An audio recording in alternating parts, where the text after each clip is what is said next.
बिस्मिल्लाहिर्रहमानिर्रहीम। अस्सलाम वालेकुम नाज़रीन, आप यूट्यूब चैनल देख रहे हैं। मैं इमरान ख़ान हूँ। इस्लामाबाद में 26 तारीख की सुबह है और सूरत हाल मैं आपके सामने रख देता हूँ। जो मुज़ाहिरीन की सूरत हाल है वो बहुत ख़राब थी।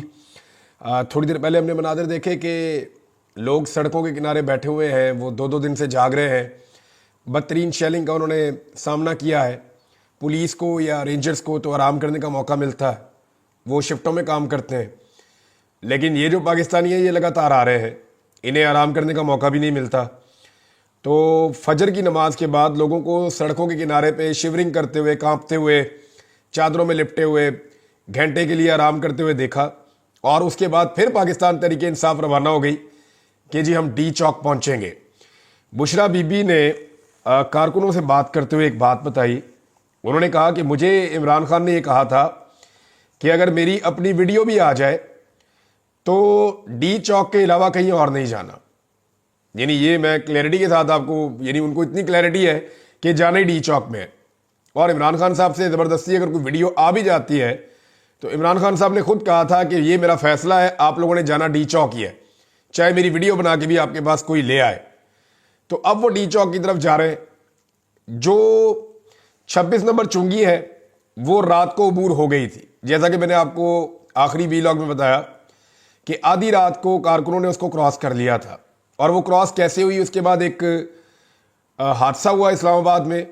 उसमें पाकिस्तान तहरीक इंसाफ का एक कारकुन, उसके अलावा 3 रेंजर्स के अहलकार और एक जो है वो एफसी का अहलकार जो है, ये 5 लोग उस वाक़े के अंदर जाँ बहक हो गए हैं।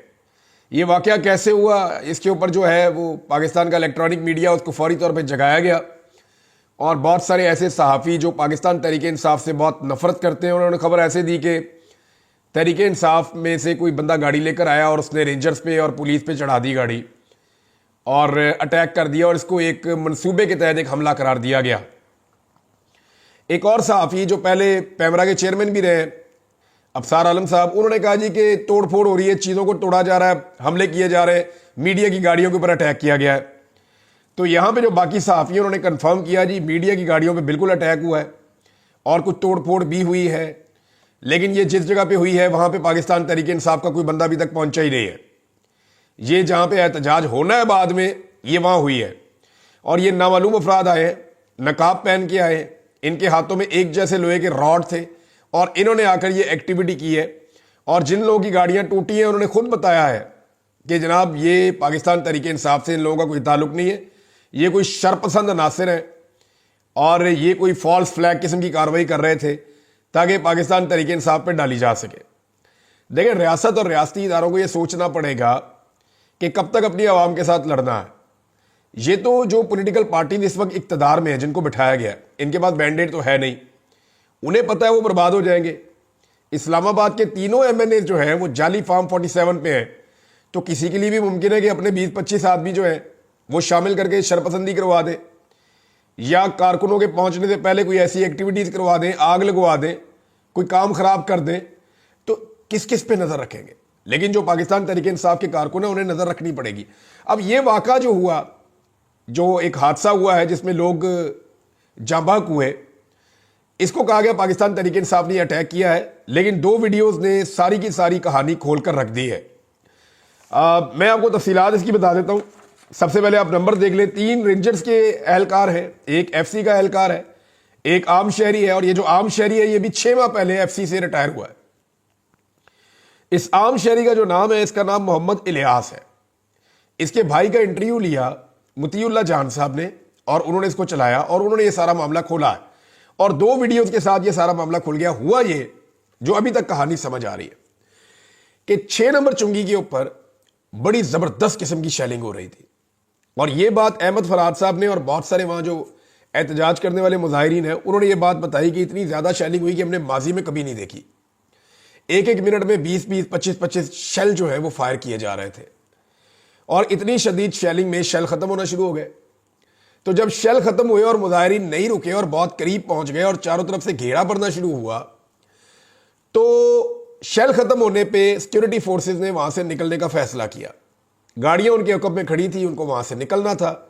तो फौरी तौर पे निकलने की जब कोशिश की तो इसमें फायरिंग भी की गई, लेकिन ये फायरिंग मोहसिन नकवी के गले पड़ जाएगी। उसकी वजह यह है कि इस वक्त आलमी मीडिया में हर तरफ यही खबर चल रही है और लोग इसको ट्रांसलेट करके चला रहे हैं। बैनुल-अक़वामी सतह पे इस खबर को उठाया गया है कि पाकिस्तान के वज़ीर दाखिला ने यह धमकी लगाई कि हम रेंजर्स को बुला के 5 मिनट में फायरिंग करेंगे और सारा खाली करवा देंगे।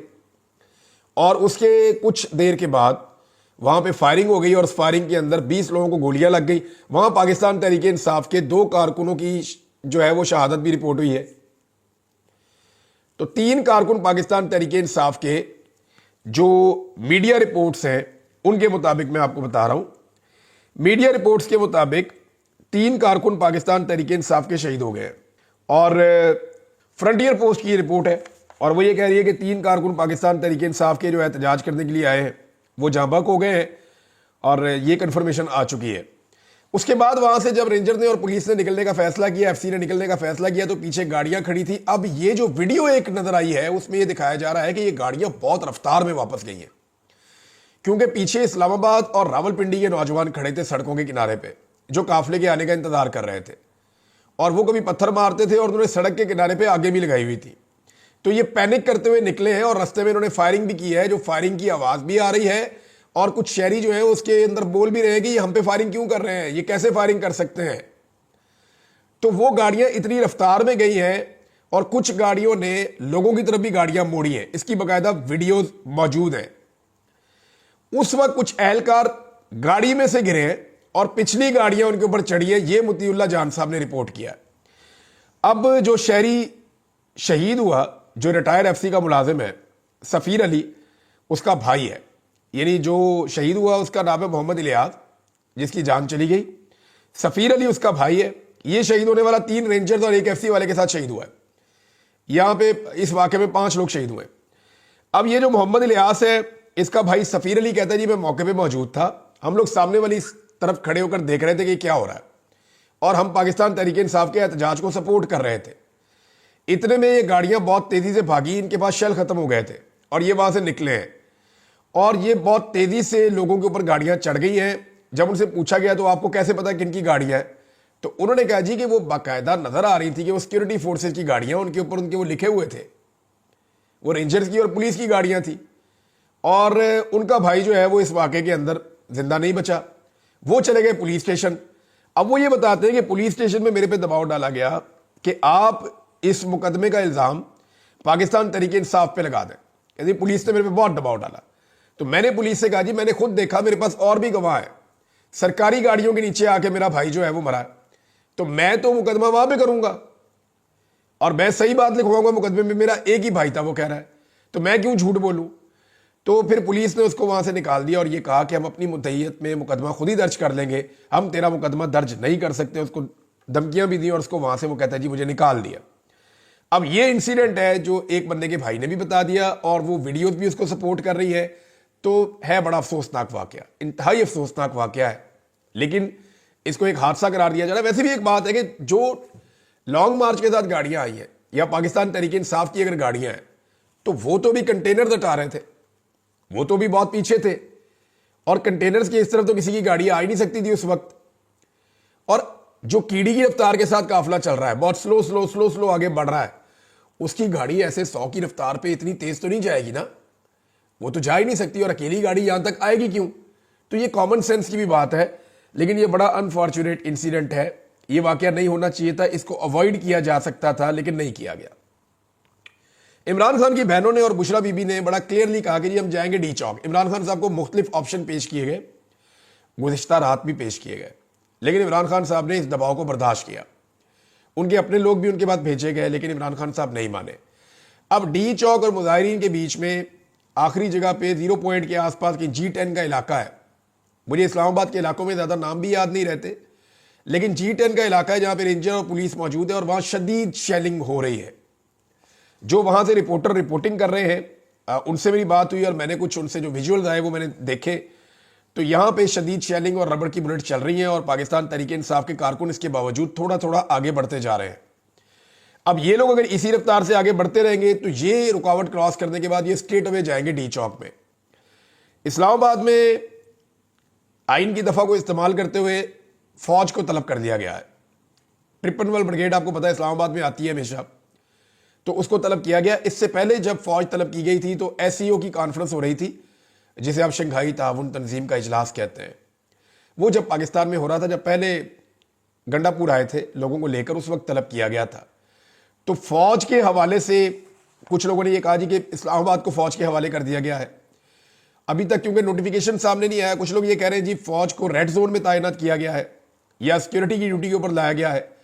ابھی کچھ کہا نہیں جا سکتا. دیکھیں, اگر مظاہرین کو روکنے کے لیے فوج کو لانا ہوتا تو مظاہرین کو فوج خیبر پختونخوا میں ہی روک لیتی. اور دوسری بات یہ ہے کہ لوگوں کو روکنے کا میکینزم فوج کے پاس ہوتا نہیں ہے. فوج کے پاس ہتھیار ہے, وہ اس سے مار سکتے ہیں, ان کے پاس ڈنڈا ونڈا نہیں ہوتا, فوج کے پاس واٹر کینن بھی نہیں ہوتا, فوج کی یہ آنسو گیس کی شیلنگ کرنے کی بھی ان کی کیپیسٹی یا ان کی ٹریننگ نہیں ہے. وہ تو ہتھیار کے ساتھ لڑ سکتے ہیں, یا ان کو ریسکیو کرنا آتا ہے, سیکورٹی کرنی آتی ہے, یا وہ ہتھیار کے ساتھ لڑ سکتے ہیں. تو وہ ایک پروفیشنل ملٹری ہے, وہ اس کام کے لیے نہیں ہے, اس لیے اس سے پہلے ان کو کبھی استعمال نہیں کیا گیا اس کام کے لیے, رستے میں بھی نہیں کیا گیا. تو جہاں تک میری انڈرسٹینڈنگ ہے وہ یہ ہے کہ اسلام آباد میں جو حساس علاقے ہیں یا عمارتیں ہیں یا ریڈ زون ہے, اس کے تحفظ کے لیے غالباً فوج کو بلایا گیا ہے اور وہ اس کا انتظام سنبھالے گی. پبلک کے سامنے فوج کو مجھے نہیں لگتا کیا جائے گا. حالانکہ یہ اس حکومت کی بڑی خواہش ہو سکتی ہے, حکومت یہ کوشش کر سکتی ہے, ان کی یہ خواہش ہو سکتی ہے کہ مظاہرین کو فوج کے مد مقابل لایا جائے یا فوج کو مظاہرین کے مد مقابل لایا جائے, دونوں ایک ہی بات ہے. لیکن یہ ماضی میں کبھی ہوا نہیں اور ایسی بیوقوفی کبھی کسی نے کی نہیں. لیکن اس حکومت سے آپ کوئی بھی توقع اس لیے کر سکتے ہیں کہ ان کا سارا کچھ ہی داؤ پہ لگا ہوا ہے. یعنی ان کو اس بات کا آئیڈیا ہے کہ دوبارہ الیکشن جیت کر نہیں آئیں گے, کم سے کم 2 ٹرنیور تک تو 1-2 ٹرنیور تک تو نہیں آ سکتے جتنی انہوں نے گند مار دیا پاکستان کی عوام کے ساتھ. پنجاب کے اندر لوگ اب ان سے نفرت کر رہے ہیں جتنا انہوں نے ظلم اور جبر کر دیا ہے. تو PMLN کا تو سارا کچھ ہی داؤ کے اوپر لگ گیا ہے. بشرا بی بی نے اپنے منہ سے کہا, کچھ سازشی لوگ یہ کہہ رہے ہیں اور پارٹی کے اندر بھی ایسے لوگ ہیں کہ اسلام آباد کے باہر دھرنا دے دیتے ہیں, اسلام آباد سے باہر بیٹھ جاتے ہیں, انتظار کرتے ہیں. لیکن بشرا بی بی نے اس آئیڈیا کو رد کیا ہے. وہ ڈی چوک میں ہی جانا چاہتی ہیں. اس کا ایک بڑا سگنیفیکنس ہے. سب سے مین چیز یہ ہے کہ اس کو ایک ضد کے طور پہ بنایا گیا ڈی چوک کو. اس وقت کا جو پورا نظام ہے وہ یہ کہہ رہا ہے ڈی چوک میں ہم نہیں آنے دیں گے. عمران خان نے جیل میں بیٹھ کے کہا کہ ڈی چوک میں ہم نے پہنچنا ہے. اب نظام نے ضد لگائی ہوئی ہے کہ جیل میں بیٹھا ہوا ایک آدمی, اس کی کیا اوقات ہے کہ وہ کہے اور سارے لوگ ڈی چوک میں پہنچ جائیں. تو ڈی چوک کی ایک سمبولک حیثیت بہت بڑی ہے. اگر پاکستان تحریک انصاف کے کارکن ڈی چوک میں پہنچتے ہیں اور وہاں پہ اکٹھے ہو جاتے ہیں تو اس کا مطلب ہے پورا پاکستان پھر نکلے گا, لوگوں کا حوصلہ بلند ہو جائے گا, لوگوں کی جرت بڑھ جائے گی, لوگ پھر چیلنج کر کے نکلیں گے اور باقی لوگ بھی آئیں گے. اس وقت جو صورتحال ہے پنجاب کی وہ میں آپ کو بتا دیتا ہوں. پنجاب سے آنے والے قافلے ابھی بھی رستے میں ہیں, مزید لوگ بھی نکل رہے ہیں. اسلام آباد کو ٹچ کیا ہے کچھ قافلوں نے, اور یہ جو تازہ دم لوگ آ رہے ہیں پنجاب سے یہ بھی اس احتجاج کا اب حصہ بن جائیں گے.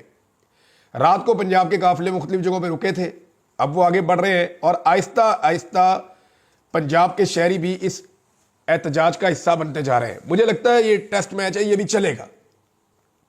اگر آج کا دن پاکستان تحریک انصاف نے ڈی چوک میں پہنچ کے نکال دیا تو یہ جو آج کی رات ہوگی اس میں کوشش کی جائے گی ڈی چوک پہ ایک بڑا آپریشن کیا جائے اور لوگوں کو یہاں سے نکال دیا جائے, لیکن اس میں نقصان بھی ہو سکتا ہے. تو حکومت کو ہوش کے ناخن لینے ہوں گے کیونکہ پورا عالمی میڈیا اس وقت اس کو کور کر رہا ہے. میں نے دیکھا الجزیرہ کو, BBC کو, CNN کو اور TRT ورلڈ کو, اس کے علاوہ تہران نیوز نے اس کو کور کیا ہے, یورپ اور امریکہ کے سارے میڈیا نے اس کو کور کیا ہے, عرب میڈیا نے اس کو کور کیا ہے, انڈین میڈیا اس کو کور کر رہا ہے, رشین میڈیا اس کو کور کر رہا ہے, چائنا بھی اس کے اوپر نظر رکھ کے بیٹھا ہوا ہے.